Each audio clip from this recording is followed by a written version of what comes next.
हरे भरे पहाड़ों और एक चमकती नदी के पास एक छोटे से शहर में, जहां हर सुबह सूरज की किरणें घाटियों को सुनहरा कर देती थीं, वहां एक शैडो रहती थी। एक छोटी सी, शांत और अनोखी।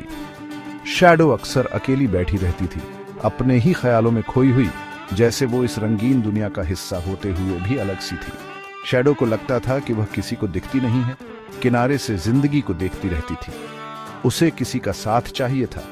वो चाहती थी कि कोई उसकी मौजूदगी को महसूस करे, कोई उसकी बात सुने। हर दिन शैडो हंसी खुशी और वार्मथ में शामिल होने का सपना देखती थी, लेकिन शर्मीलेपन और सेल्फ डाउट की वजह से रुक जाती थी। वो सोचती थी, क्या मैं भी कभी इन सब का हिस्सा बन पाऊंगी? त्योहारों से शहर में खुशी भर जाती थी। हर गली रंग बिरंगी रोशनी से जगमगा उठती थी, लेकिन शैडो किनारे खड़ी रहती थी। सेलिब्रेशन का हिस्सा बनने की विश करती थी। वो चाहती थी कि कोई उसे बुलाए, कोई उसका हाथ थामे। किसी से न जुड़ पाने का दर्द हर गुजरते मौके के साथ बढ़ता गया। शैडो के दिल में एक खालीपन था जो हर हंसी की गूंज के साथ और गहरा हो जाता था। शैडो आगे बढ़ने की कल्पना करती थी, लेकिन डर उसे हमेशा छिपाए रखता था। वो कई बार हिम्मत जुटाती, लेकिन जैसे ही कदम बढ़ाती, डर उसे पीछे खींच लेता। फिर भी अंदर ही अंदर एक उम्मीद की किरण फ्लिकरिंग कर रही थी। शायद एक दिन शैडो को दुनिया में अपनी जगह मिल जाएगी। उस छोटी सी रोशनी ने उसे कभी हार मानने नहीं दिया, और शैडो ने सपने देखना नहीं छोड़ा। एक सुनहरी, हल्की गर्मी वाली दोपहर थी, जब पार्क में बच्चे हंसी खुशी खेल रहे थे और हर तरफ एक अलग ही रौनक थी। शैडो, जो अक्सर अकेली रहती थी, ने आज कुछ नया करने का फैसला किया। किसी से दोस्ती करने की कोशिश। पार्क में घूमते हुए शैडो ने देखा कि एक लड़की अपनी पतंग उड़ाने की कोशिश में उलझ गई है और उसकी डोर बार बार उलझ रही है। शैडो के मन में आया कि वो मदद करे, लेकिन जब वो पास गई तो घबराहट के मारे उसके मुंह से एक भी शब्द नहीं निकला। लड़की थोड़ी देर बाद चली गई और शैडो को लगा जैसे उसकी हिम्मत भी उसके साथ चली गई हो। शैडो ने हार नहीं मानी। उसने देखा कि कुछ लड़के पार्क के कोने में मार्बल्स खेल रहे हैं और वो भी उनके पास गई। उसके पास एक चमकदार, खास मार्बल था जिसे वो हमेशा अपने साथ लक के लिए रखती थी। उसने उसे कसकर पकड़ा, जैसे वो उसे हिम्मत दे रहा हो, लेकिन जैसे ही शैडो ने बोलने की कोशिश की, डर ने फिर से उसे रोक लिया।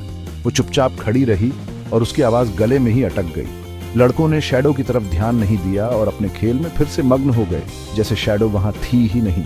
हर नाकाम कोशिश के बाद शैडो को लगता कि वो और छोटी और कमजोर होती जा रही है। उसे लगने लगा कि ये दुनिया बहुत बड़ी है और उसमें वो अकेली बहुत छोटी सी है। शैडो ने महसूस किया कि दोस्त बनाना जितना उसने सोचा था, उससे कहीं ज्यादा मुश्किल है। हर बार कोशिश करने पर भी दोस्ती दूर ही लगती थी। फिर भी उसके अंदर एक शांत लेकिन मजबूत डिटर्मिनेशन थी। शैडो ने ठान लिया था कि वो हार नहीं मानेगी और कोशिश करती रहेगी, चाहे जितनी भी मुश्किलें आए। घर जाते हुए शैडो ने एक बूढ़ी औरत को सुई में धागा डालने में स्ट्रगल करते देखा। बिना कुछ कहे शैडो ने मदद की, जिससे उसे एक ग्रेटफुल स्माइल और एक जेंटल टच मिला। थोड़ा आगे जाकर शैडो ने एक गिरे हुए पक्षी को बचाया और उसे उसके घोंसले में वापस रख दिया। इन छोटे कामों के लिए किसी इंट्रोडक्शन की जरूरत नहीं थी, सिर्फ काइंडनेस की जरूरत थी। हर जेस्चर से शैडो को थोड़ा और ब्राइट, थोड़ा और स्ट्रांग महसूस हुआ। पहली बार शैडो ने दुनिया से एक कनेक्शन महसूस किया। दूसरों की मदद करने से एक शांत खुशी मिली जिसे शब्दों में बयां नहीं किया जा सकता था। शैडो की उम्मीद की किरण बढ़ने लगी। दिन गुजरते गए और शैडो मदद करती रही। बेकर के लिए आटा ले जाना। हर सुबह की शुरुआत इसी छोटे से काम से होती थी। शैडो की मौजूदगी से बेकरी में एक अलग सी रौनक आ गई थी, जैसे हर रोटी में उसकी मेहनत और दयालुता की खुशबू घुल गई हो। शैडो भूले हुए फूलों को पानी देती, हर पौधे को प्यार से छूती, जैसे वो जानती हो कि हर फूल की अपनी कहानी है।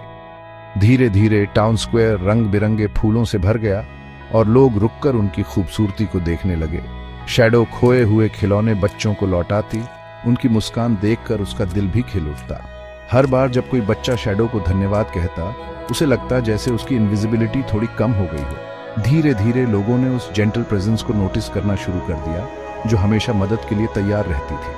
पहले जो शैडो को अनदेखा करते थे, अब उसकी तरफ मुस्कुरा कर देखते। स्माइल्स और ग्रीटिंग्स ने इंडिफरेंस की जगह ले ली।